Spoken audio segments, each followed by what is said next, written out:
بسم الله الرحمن الرحيم رمضان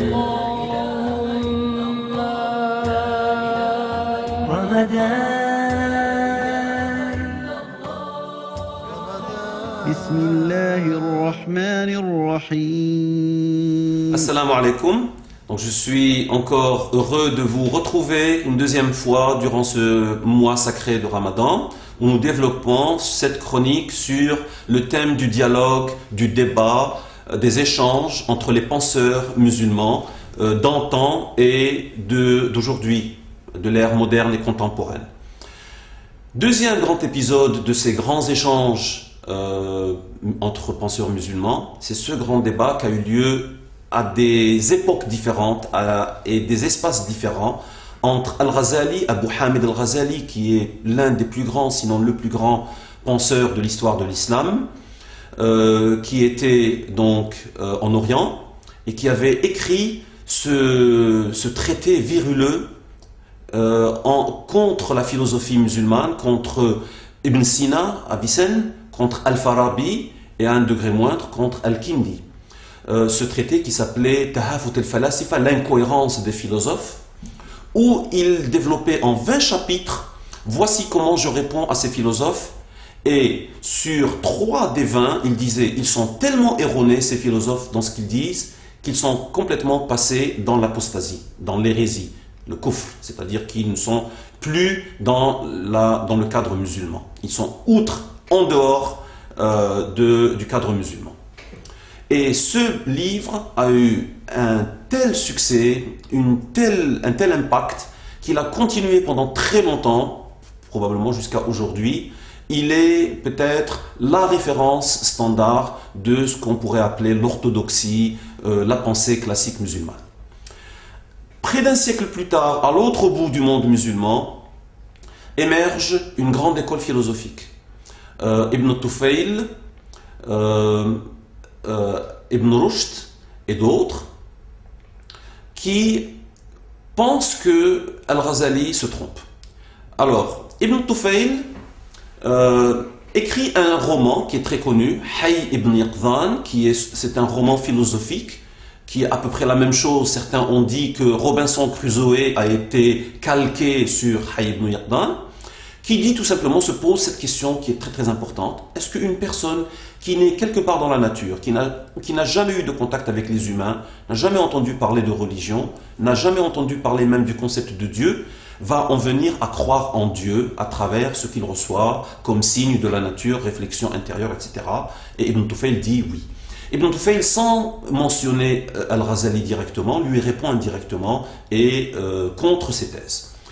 Ibn Rushd, par contre, prend Al-Ghazali et lui répond de façon directe. Non seulement le titre de son livre est appelé Tahafut al-Tahafut, l'incohérence de l'incohérence, c'est-à-dire l'incohérence des philosophes de Al-Ghazali, mais le prend paragraphe par paragraphe, point par point, et lui répond. C'est un véritable dialogue philosophique qui est établi par Ibn Rushd envers Al-Ghazali, de manière très polie, très respectueuse. Il dit le cheikh. Al-Ghazali était appelé Hujjatul Islam, c'était la preuve de l'islam. Le Taj al-Ulama, je crois qu'on l'appelait, c'était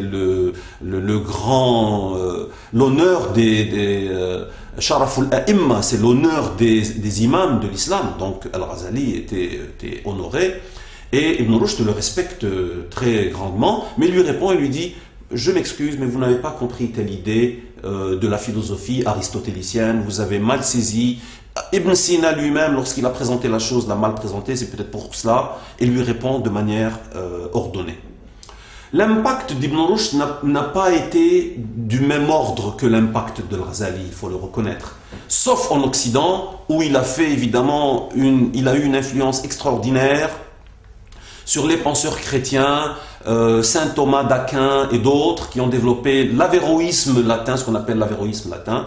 Il a eu donc un très grand impact parce qu'il a montré comment la raison, comment la philosophie peut être mariée à la théologie, à la réflexion religieuse, et que l'on puisse être tout à fait en harmonie, en équilibre, être rationnel, être philosophique, mais être aussi religieux, accepter la révélation, etc. Plus tard, il y a eu d'autres réponses.